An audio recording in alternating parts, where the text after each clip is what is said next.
So he's just finished his secondary education, one of the privileged institutions, Prempeh College, Achimota School. So he had it all together before uni. So, Doc, I was actually hoping that you would end up in KNUST, but I'm told that you went to University of Ghana. Why that? Yes. Because you're a science student. I was, yes. Okay. I wanted to do physics. Really? Yeah. And so that's why I went to Legon. You didn't like the tech physics at the time? At that time, for engineering, no. I thought I had some ambitions in physics. Okay. And later on, I realized that for the future, engineering would have been better. Okay. Okay, so what were you looking at when you wanted to do physics? Atomic energy. Well, that must be the way. At that time, Nkrumah wanted to set up Kwabenya. Yeah. You know, and it was coming, and some of my strengths were in those kinds of areas and interested areas. So that is what was. Okay. So you're a mathematics person, true? Yes. I did maths too at Legon. Within your period, a lot of people were seeking to go outside of Ghana through various scholarships to do their tertiary education. How come you didn't? I did. Well, at that time. First degree, yeah. Don't ask me that. I just did. I had a scholarship to go and do medicine after A-levels. In which country? In England, Liverpool, really. And when I had to go for the medical exam, the strangest thing was a woman who lived in our house, compound house, was a nurse who was in charge to do physical exam. Now, physical exam, you go and stand in front of the nurse, he will strip you naked and examine everywhere and all that. I said, Mommy, to do that in our house? I went to Komfanochi a few times to find out whether I could get a substitute. Every time, this is the woman who has to do it. But what was the problem with that? Was she a young woman? No, an elderly woman. But, you know, at times you get shy. Oh, you were shy? Yes. If she were young, I would have suggested something else. Oh, was young, I would have taken care of it. Oh, nice. Okay. This woman, you know, and the way, you know, she comported herself in the house and all that. I went to Komfanoche 3 times. And she noticed me twice and called me the second time. That what was I looking for? I keep coming. I said, I want to do physical exams. I'm the one to do it. So when you are ready, come. Yeah. I said, no, I can't strip in front of you. He says, then you don't want the scholarship. And I refused the scholarship. Wow. Because you had options. Yes. Right? Yeah. Yes. But you see, there are things in this life that guide you, your spirits in this life. You see, I may be everything, politician, this, that, but God is very primary in my life. I'm a sinner. I do all the normal things that people do wrong. The ones sinners do? Or the ones sinners do? Sinners do, but I apologize. Oh, okay. You see, so now, sinners, something inside me was telling me I shouldn't do medicine. Oh, okay. So I got a scholarship. It wasn't a big deal. So I ended up at Legon to do physics. Oh. And then at that time you would do, you take 2 subjects, you do major and minor. You see, honors physics, you have to do minor maths together with your physics for the first 3 years, and your 4th year is your physics honors. So that's the 2 subjects I did at that time. That was it. So you graduated with physics major? Yes. So then I went to England. Immediately? No, I worked here 1 year. Where? At meteorological services. I like the way you question, you probe. Is it for somebody to go into meteorological services?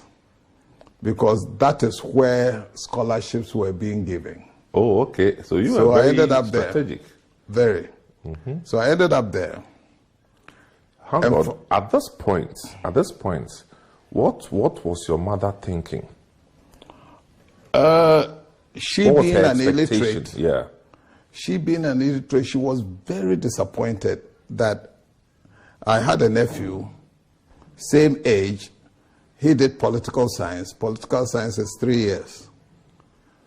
And physics honors is 4 years. 4 years. Mm-hmm. So he finished, came out after 3 years, was the same class range. And then he went to work as manager at Kingsway Stores. Mm-hmm. In Edum? No, this one was in Accra. Accra, okay. You go and he has a white shirt, tie, and walking majestically around, manager. And me, after the 3rd year, I went 4th year. So my mother thought I'd failed. Oh, okay. She's an illiterate. She didn't know the difference. You go to university 3 years, one has finished. Why can't you finish? I brought all my mates there to explain to her it didn't work. Wow. Okay. So I went to work at meteorological services. And whenever my mother came to Accra to look for me, I was in normal shirts like these. Mm-hmm. She wouldn't talk. Exactly. Yeah. So what did Amoako study? He will ask my nephew, was quite a bad nephew. Not really. He wasn't very honest with my mother. You know what he told my mother?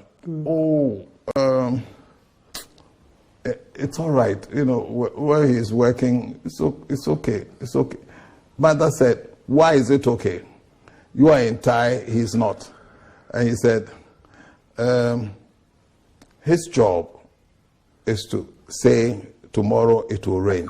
It will also be sunny. And my mother asked, is this what Amoako went to study? Yes.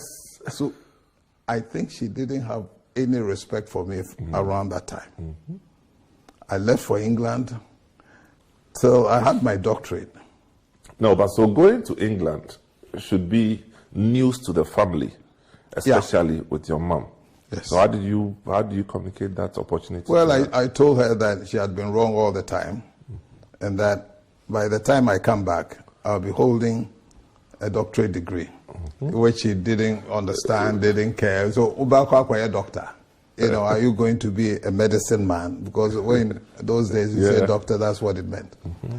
So, till I came back, that is when she opened up one day. So I thought you said you had failed 3rd year. Yeah, as we were and then you were repeating. Mm-hmm. And when you repeated, you finished, they sent you to go and work in a foolish place like meteorological services. Oh, she was a very blunt woman. I said, it's not a foolish place. I said, today it will rain. Me, illiterate, I can tell you when I look at the skies, I know it will rain. Why would you go to university to come and tell us that? Wow. So, which school did you end up attending in the UK? Reading University in Berkshire. In where? Berkshire County. Oh, you mean Reading? Okay, Reading, good. Yeah. And you didn't continue with physics? I deviated slightly and took a master's that had physics and engineering and water resources. Which will be, what's the name of the program? They'll call it geophysics. Geophysics, that's earth sciences. Yeah. And then you took courses in atmospheric sciences. Then on the earth sciences, water resources engineering became my real interest. And then I took that into US. Now, there's word that you were such an outstanding student that made all Ghanaians very proud in Reading. I don't know how he came by that. You know, everything that's happened to me in my life academically I give the thanks to God. Okay, I did my best. It was really in US, you see, that when I did the doctorate, you know, I hit some distinctions. It normally doesn't happen like that. And then I got into a very prestigious university to teach, Purdue University. Yeah, Purdue, yeah. Purdue in West Lafayette, Indiana. It's one of the biggest Nobel laureates. University people pick them from different places. Okay. And so tell me, when I got there, from Reading, did you come back to Ghana? No. But you went on scholarship? Yes. Ghana government scholarship? Yes.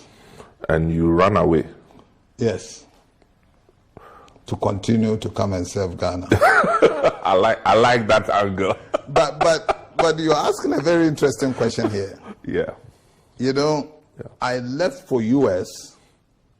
When I had finished the masters, I had to come back. Yeah.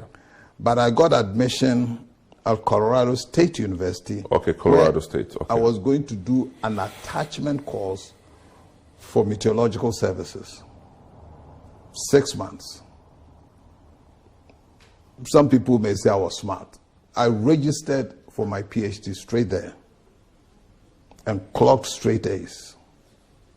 Okay, so when meteorological services wanted to take me out, scholarship had run out.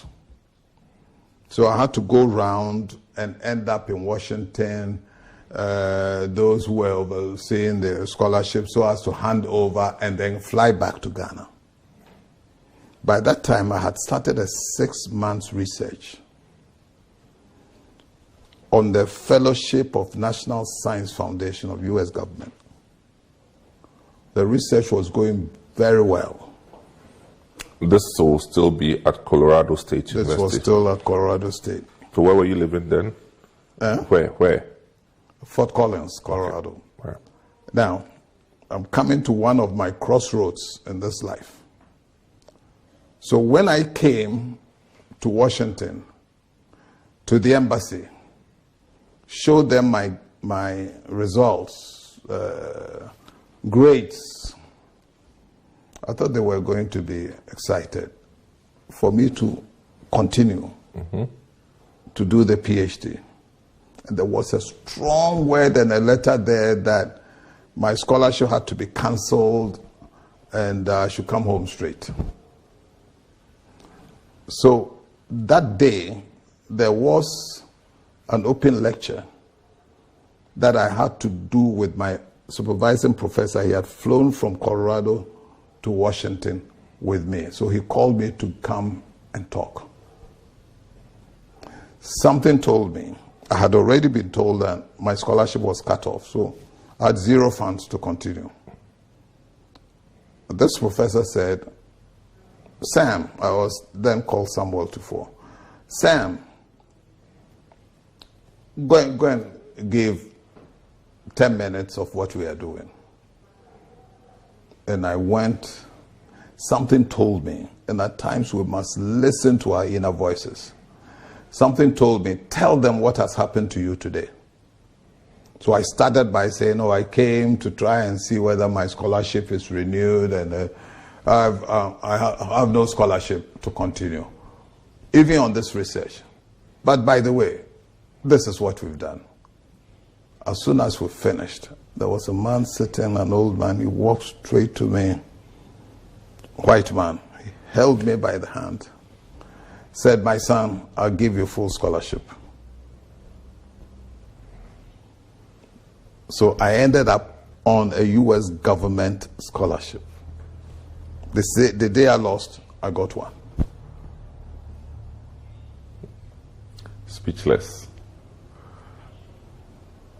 And that was how you were able to continue to do your PhD. Yes.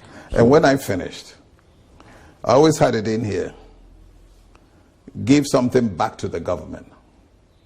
So in So your PhD was not a continuation of geophysics? No, it was purely in water resources engineering, and we did a lot of mathematical materials, simulation models and stuff like that. Operations research. Now, I had it here that I had to give something back to the government. Which government? Which government? Of Ghana. Okay. So instead of continuing at a certain point to work for U.S. government and to work in tandem with U.S. government Corps of Engineers in water projects, in simulation models, in flood-prone areas and dangerous research work. You cannot flood here. You can flood here. You can let the water go here, that kind of thing. Purely mathematical, but engineering. Then I decided, no, enough of this. I knew what I was going to do business-wise in Ghana. So that's where, let me take it one step at a time. After your PhD, meaning you had employment in the US? Yes. As an engineer, obviously. Yes. And for how long were you there? I did it for 2 years. Then I quit. That is when I was employed as assistant professor at Purdue University. Okay. From Colorado, You went to Purdue to go and University. teach and do research there. Lovely. Same area? Same area, yes. For how long were you there in Purdue? 2 years. Another 2 years. It was sad 2 years that I had the choice to continue. And I said, no, I had saved enough money that I wanted. All the basic things I needed. I sacrificed a lot. After PhD, I also worked in a factory to make extra money. Add some money. Yes. Which factory? Nose mask? You want an interesting thing. You know the cover of the old telephone box is plastic. Yeah. Okay? Yeah. Right. Now, you go to this factory, they have a mold sitting in a metal casing, and then you put a dough, plastic dough, on the floor, and then you smash, bang. Then you remove it, it has a form. Everybody was doing 200, 300 cases per night. Okay? Because I was teaching, doing research, and I go to the factory, I was too tired. First day, 80. The foreman came to me and said, Young man? What the hell do you think you're doing here? 80? Look at him. 200. This is... Then he shoved me this way. I didn't talk because I had gone there and told them I wanted to work in the factory. They didn't know who I was. Yeah, of course. I was a professor in the biggest university there, but incognito, another black man walking around. The next time, the man came to me, and I was clocking about 85, almost to the end of it, when people were doing 200. He hit me here, bang. I told myself, this is enough punishment, So I was going to the men's room to think whether I needed that money extra. What is this extra money? By the way, all those times I was selling, importing Dumas, wax prints, and selling to Americans. Because don't think of me as a businessman at Ojampa. I was doing it all of. I started with my mother. I was a cashier. So I did. I sold graphic, bread, everything. Okay. Now, just before I turned into the toilet, two white boys came and accosted me. I said, aren't you Professor Chisio? Miyemu Pram. It's the students who needed those factory work to pay their fees and stuff like that. What are you doing here? that had to think fast. So, you know, in the systems course that I teach you, you must be in your first year or third year. I said first year. One of them was so disgusted to see the professor being maltreated. Like, what does he want? I said, you know, most professors, they don't go and do practical things. This is Ashton Witt. Thank you. One bit more. Complete. Because you're a bathroom, no, I didn't go there to do anything, but I did. Cratching. Yeah. 1 week pay no aye. And that was it. Good. Anyway, so hey, we're still here on Footprints talking to Dr. Kwame Amoako, and very interesting his experiences in the US, in the UK, and you know, so.